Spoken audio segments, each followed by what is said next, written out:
श्री शिवाय नमस्तुभ्यम। बाबा का पूजन अभिषेक तो हो गया। अब पूजन अभिषेक होने के बाद हमने किया है बाबा का सभी ने अपने अपने घर में विसर्जन। जी हाँ, जिसके घर से नदी तालाब कुआं बावड़ी दूर था उसने अपने ही घर में बाबा का विसर्जन किया है।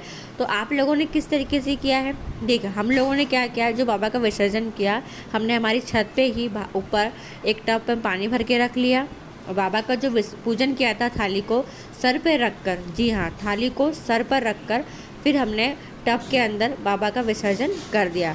जब आपने बाबा का विसर्जन किया उसके पश्चात अब आपने जो बाबा को फल, बेलपत्री, धतूरा, कमलगट्टे, जनेऊ, बहुत सारी सामग्री सबने अलग अलग समर्पित की है।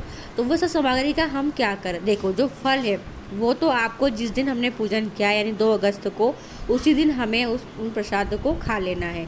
सभी के घर के लोगों को मिल बांट के उन प्रसाद का खा लेना है। पर जो पंचामृत में सामग्री बची हुई है जैसे दूध, दही, शहद, शक्कर, वो सारी सामग्री पंचामृत की जितनी भी सामग्री है सारी सामग्री को हमको विसर्जन करना है। जी हाँ, उसका आचमन नहीं करना है, उसको नहीं खाना है, पीना है। जो पंचामृत की सामग्री बची हुई है उस सब का विसर्जन आपको करना है। साथ में जो कमलगट्टे चढ़ाए हैं, जो गेहूं के दाने चढ़ाए हैं, वो सब दाने, वो सब गेहूं कमलगट्टे एक पात्र में इकट्ठा कर लेना। इकट्ठा करने के बाद जहाँ पर भी आप फूल पत्तियाँ ठंडी करते हैं वहाँ आपको विसर्जन कर देना है, या फिर किसी पेड़ या वृक्ष के नीचे जाकर भी आप समर्पित कर सकते हैं। अब आपने बाबा का जो विसर्जन किया है तो एक टब के अंदर जल भर के किया है।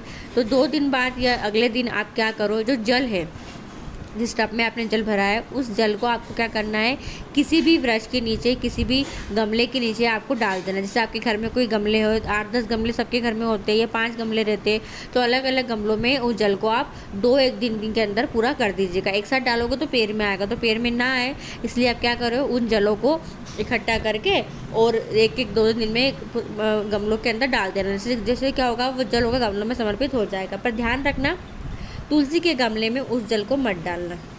और जो बेलपत्री आपने समर्पित की है उन बेलपत्रियों को आप क्या करो, उन बेलपत्रियों को, धतूरों को क्या करना है आपको, प्रयास करें अगर बहता हुआ पानी घर के पास है तो वहाँ डाल देंगे, और वहाँ नहीं डाल सकते तो किसी भी वृक्ष के नीचे आप समर्पित करके आ सकते हैं, रख कर आ सकते हैं।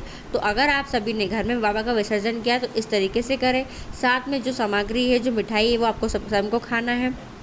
और अब क्या बचा है, अब बचा है हमारे पास, और आपने जो बाबा का विसर्जन किया है उसका जो जल होगा वो जल को आपको अपने घर के पूरे घर के अंदर छींटना अवश्य है। तो ये विशेष आप जरूर कीजिएगा। कुछ पूछना हो तो कमेंट करके आप पूछ सकते हैं। श्री शिवाय नमस्तुभ्यम। हर हर महादेव।